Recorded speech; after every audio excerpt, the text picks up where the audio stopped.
Alright everyone, buckle in, because we are heading into a very strange place this week. And though I'm not going to show you anything graphically violent, although he's very good at that, this is one guy who doesn't need to rely on violence to truly disturb you. So this is just a warning that we're going to be talking about David Lynch.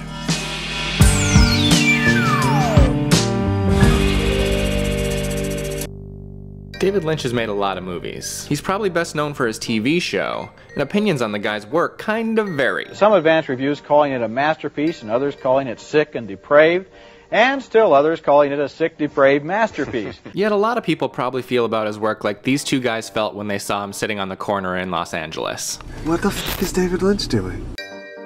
The eternal question when it comes to this man. In the case of that cell phone video, there's the obvious answer. He's just sitting on the corner of La Brea in Hollywood.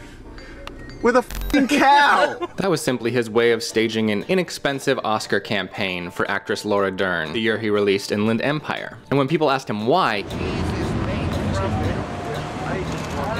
Okay, get it? no, Mr. Lynch, we don't get it. And still, That's pretty cool. Yeah. part of the magic is that in every movie he has scenes of real emotional depth that prove he can craft a really effective and emotional scene.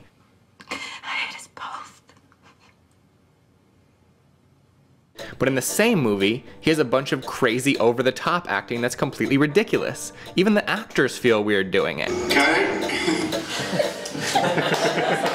best one yet, you guys. That was a really beautiful thing. You can hear him laugh when he says that. That was a really beautiful thing. It's not like he doesn't know that this is ridiculous. Got it. In Wild at Heart, he has Cheryl Lee play the Good Witch, floating in the air above Nicolas Cage.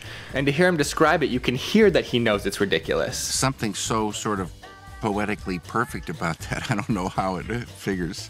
Cheryl Lee knows it's ridiculous. You know, this is only him what I do this for. But the reason it somehow works is because this man is not directing from any story or character logic. All the logic in his movie making comes strictly from his own feelings. Film is such a beautiful language. It can do abstractions. It can do an abstraction of emotion. It's an intuitive thing. The film talks to you. You're experimenting as you go to get the thing to feel correct. It has to feel correct to me, and so you work and work until it does feel correct. He doesn't explain himself to his audience. Is there a specific message or theme?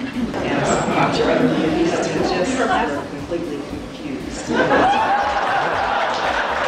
I always say when something's abstract, these ideas you somehow know. You know. And cinema is a language that can say abstractions. A lot of times, I don't know the meaning of the idea, and it drives me crazy, and I think about them. All viewers on the surface, we're all different, and we see something, and that's another place where intuition kicks in. And inner knowingness, you sort of know something inside, and you can rely on that. So you do know, for yourself. And what you know is valid. He doesn't explain himself to his actors. In the case of Lost Highway, I'd say David. So, am I playing two different people? Yes. Is one of them a ghost? Is one a hallucination? Are these real people? What am I playing here? I don't know, Patrish, what do you think? So I had to come up with a whole concept of what I thought Lost Highway was about. I try to ask questions, and David will be like, wouldn't you like to know? And he's on his megaphone, even when he's like 2 feet away from you.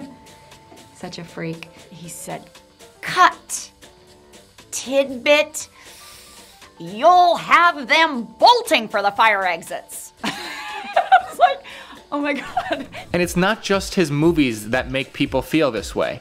Even in conversation, he's always thrown interviewers off. What were you like as a child? Is there anything in your background that would suggest what you've risen to here? No, sir. Really? No. It's, no. So what made you go to Philadelphia? I was going to art school, and I never really wanted to go to Philadelphia, but I found myself crossing this particular bridge in a bus, and the next moment I was there. Did you eat anything along the way with this? What was the journey that took you to Eraserhead? I was in this cubicle one night painting a garden at night. And I was sitting looking at this painting, and from the painting I heard a wind. And then I saw the green start to move. And I said, oh, a moving painting.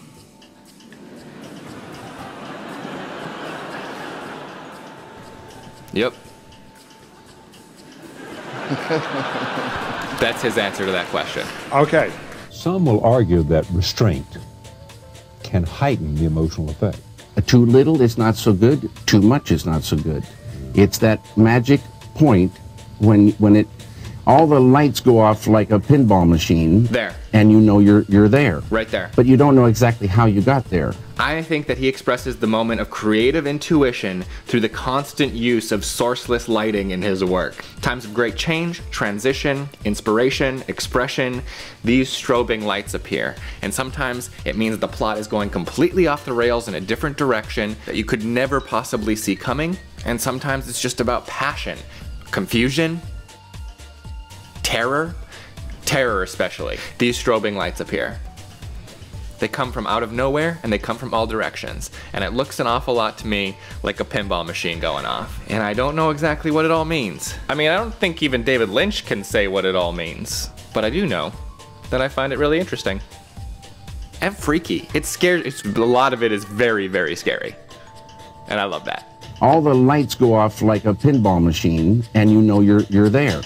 But you don't know exactly how you got there.